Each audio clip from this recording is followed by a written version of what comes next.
This is Hidden Killers Week in Review. A look back at the most prolific stories of the week.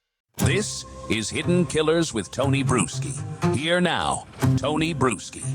Arkansas is a stand-your-ground state. No duty to retreat. No obligation to wait for backup. If you or someone else is facing imminent death or serious injury, you have every right to act. But what happens when the law on paper doesn't seem to apply to people it's supposed to protect? That's exactly where Aaron Spencer sits right now, facing a second-degree murder charge for doing what, on its face, should have been a textbook case of defending another. His daughter, a 14-year-old girl, previously assaulted by a 67-year-old predator named Michael Fossler, a predator with 43 felony charges under his belt for already assaulting his daughter, who walked free on a $5,000 bond and picked up right where he left off because Arkansas let it. But Arkansas, in its fashion of blaming people other than themselves, is blaming Dad. Yes, for rescuing his daughter from a predatory kidnapper who's already facing 47 felony charges for SAing his daughter. Grooming, luring, and allegedly abducting the same girl again. That's why Dad went into action and took this man out. Now prosecutors want to convince a jury that the man who saved his daughter from that truck in the middle of the night is somehow a criminal. That the moment Fossler lunged at him after ignoring police, violating a no-contact order, and abducting a child after SAing her 47 times, Spencer, the dad, should have what? You tell me, Arkansas. Sarah Huckabee. With your, we have no tolerance here. Pass the donuts. What should he have done? Waited for the dispatcher's permission to act? Because he called 911, and then he found the guy with his daughter. Waited for you guys to show up, do your job? That would have worked out well. His daughter would have been dead. In this segment, defense attorney Bob Motta breaks down exactly what the law says, what Arkansas Code 52-607 allows, why Spencer's action didn't just fall within the bounds of self-defense, they define it, and more importantly, what the state is going to have to argue in order to put its father behind bars. Or you could just drop the case right now, because this is utterly insane, and we will continue to go after you until you drop this case, because this is nuts. So let's get into it. If this isn't justified homicide, what is it? And I think you probably know this from being a resident down there. It is a stand-your-ground state, right? Mm-hmm. So a person, and this is B, so a person is not required to retreat before using deadly physical force if the person is lawfully present at the location where deadly physical force is used, has a reasonable belief that the person against whom the deadly physical force is used is imminently threatening or causing death or serious physical injury to the person or another person. So like 2 would fit in there very nicely. And then except as provided under 5-2606 B2B is not the initial aggressor and has not provoked the person against whom the deadly physical force is used, and is not committing a felony offense of possession of a firearm by certain persons, which is typically going to be a felon, with the firearm used to employ the deadly physical force unless the person is in or at the person's dwelling or curtilage surrounding the person's dwelling, and then is not engaged in criminal activity that gives rise to the need for the use of physical force at the time the deadly physical force is used. And then finally, is not engaged in any activity in furtherance of a criminal gang, organization, or enterprise as defined by a different statute. So to me, this thing falls squarely in the A1 category. I think at the end of the day that if this goes to trial, and there's every indication that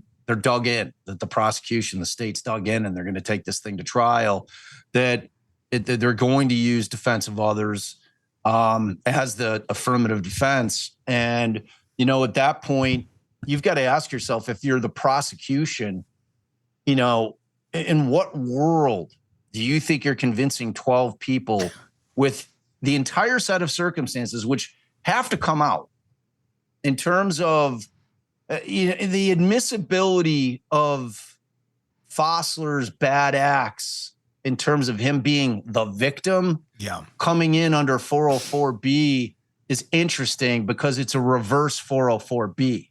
Because typically where you hear 404B stuff coming in is as to the defendant. Mm-hmm. So there's going to be a challenge in terms of getting in the backstory. You know, like that's going to be a fight. I think ultimately they'll be able to get it in, but it's not as simple as it normally would be, where you can get all the dirt in on Fossler and then the jury's gonna be like, oh yeah, okay, not guilty. you know what I mean? It's like, and in the meantime, this family's going through an absolute nightmare. I mean, it went from them finding out that a 67-year-old pedophile was sexually SAing their daughter repeatedly, dealing with that trauma, dealing with their daughter's trauma. And then this guy gets out and picks up right where he left off with no regard for the law. This guy gives zero fucks. Yeah. Zero. Like, how is father or mother, if that's the situation, if you've got a guy who's been arrested and charged for 43 crimes alleging that he had done it to that very person, how is their parent, are you not feeling like this guy's ultimately going to kill my kid? Yeah. He's either going to kidnap her, take her out of state, kill her, strip her away from us entirely, whatever the case may be. You can't think anything other than that. And then when he picks up right where he left off and comes back and reinitiates, despite the fact that he's got the stay away order, despite the fact he's got the pending charges, this guy does not care. It gives you a perfect insight into what his mindset is. You can see that this guy is incredibly dangerous and he just doesn't care. Yeah. A normal person that's like looking at those kind of charges and that kind of time is going to be like, all right, well, you know, I got to fucking control myself and I'm going to just sit in my house. Not this guy. So that's kind of where the thing is laying right now. And you know, like, I'm a huge advocate for Aaron Spencer. Yeah.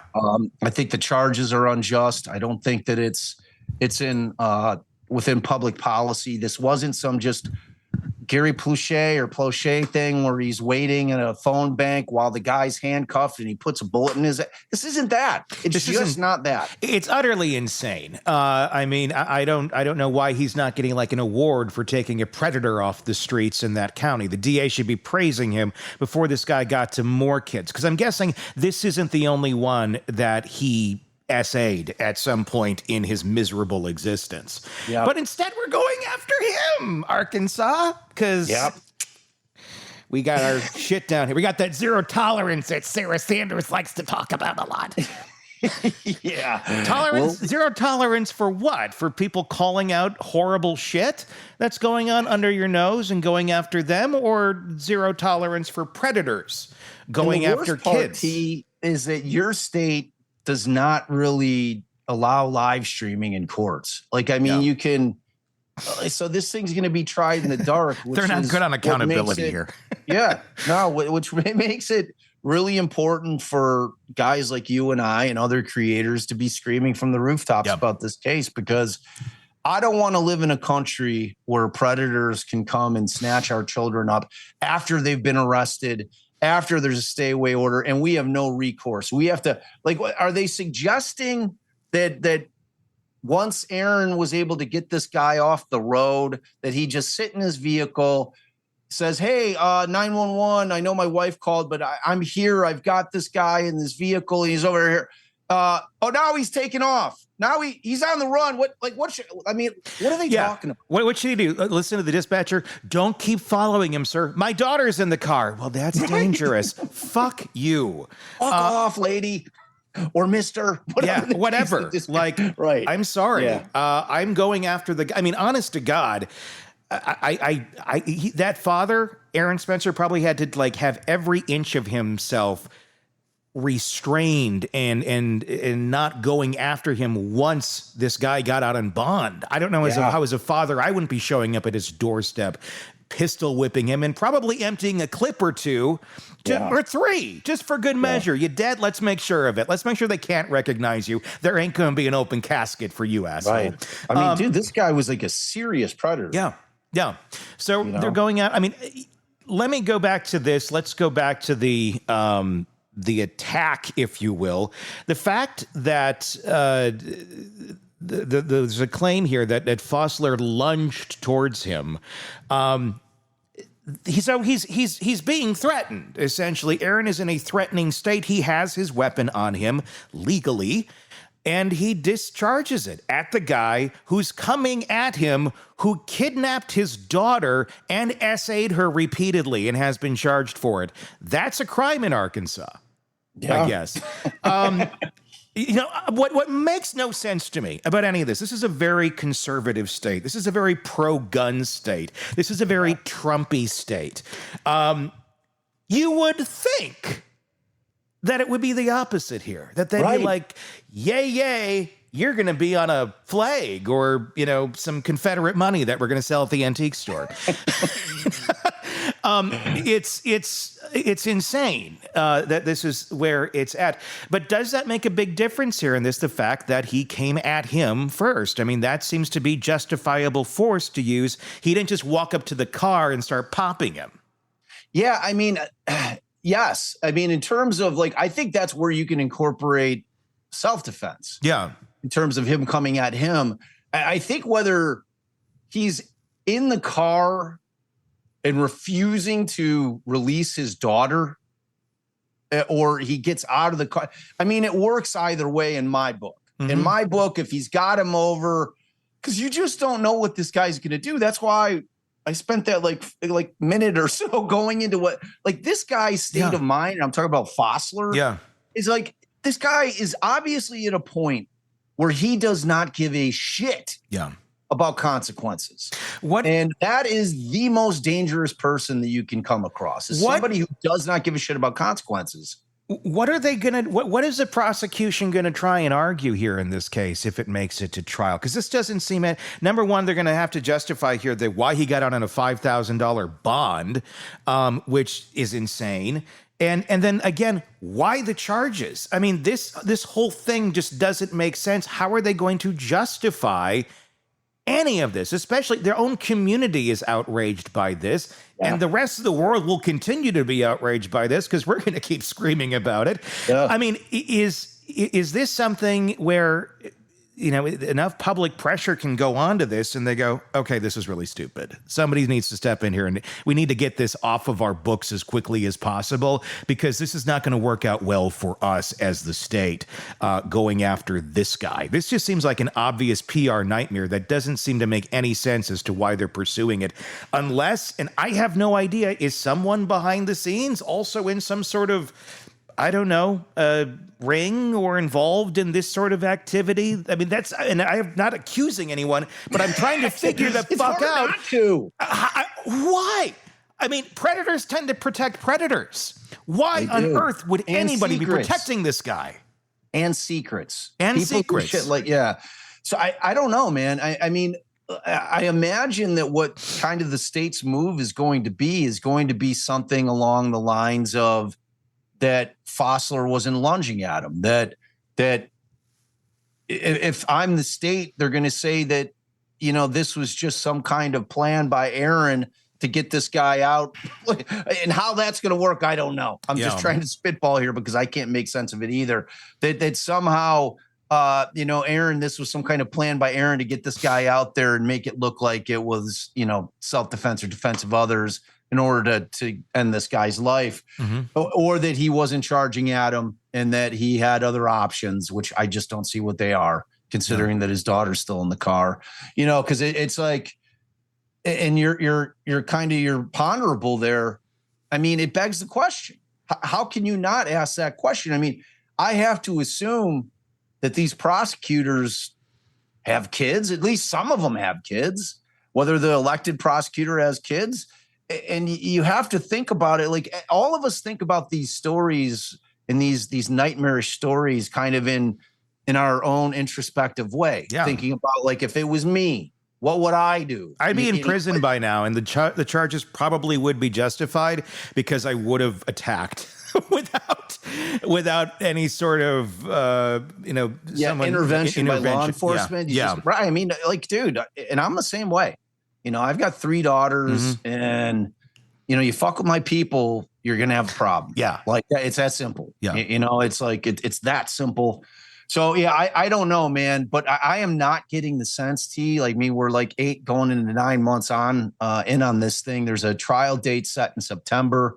I have a feeling that's going to get kicked. Yeah, but maybe it doesn't. But I am not getting the sense that public sentiment is swaying the prosecutor's office to drop these charges at all. They're so dug in. It's like that typical shit where you get a situation where, because if they think Aaron Spencer's going to plead out to anything, they're fucking nuts. Yeah.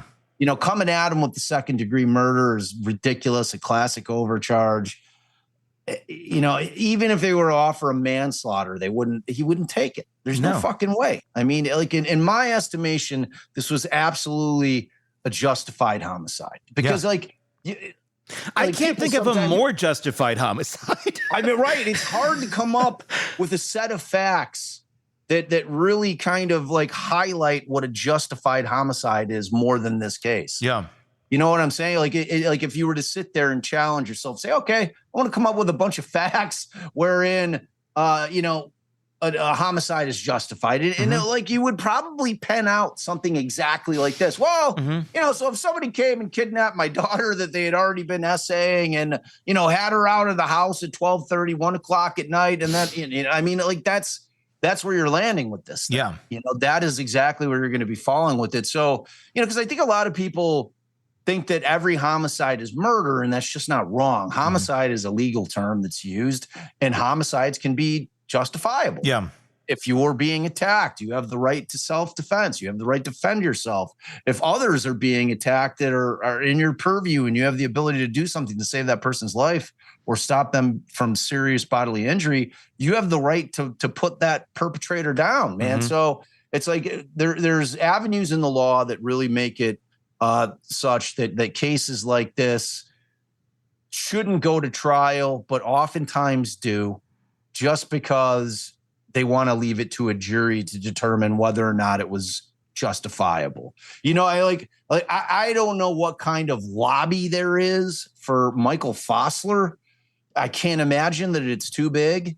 I mean, I'm assuming he has family. NAMBLA is the only one. National Man-Boy Love Association, although this is a female. Yeah, good God. But I don't know, man. Like I keep trying to figure out. Yeah, no. Yeah, and it was it's just it's a head scratcher. I just cannot for the life of me figure out like where their end game is in terms of where they think this is going to land.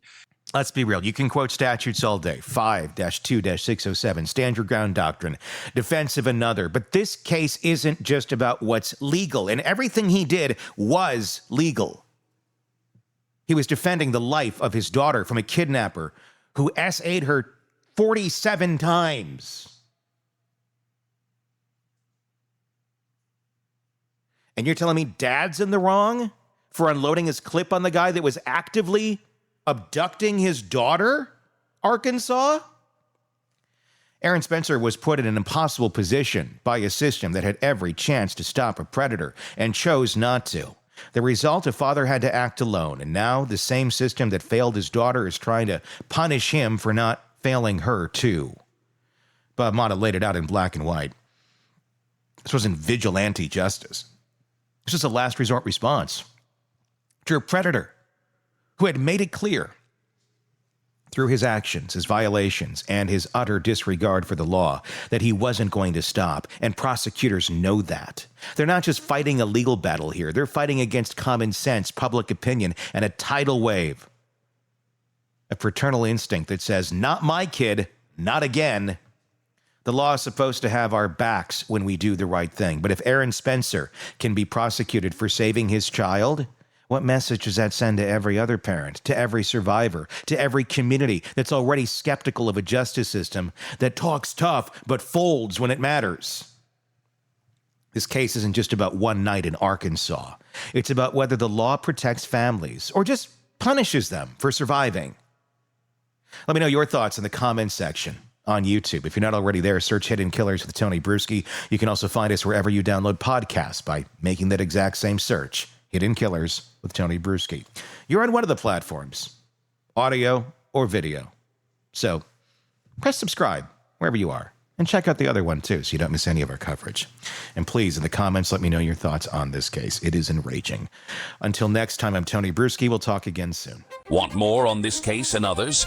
Then press subscribe now and don't miss a moment of true crime coverage from Tony Brueski and the Hidden Killers podcast.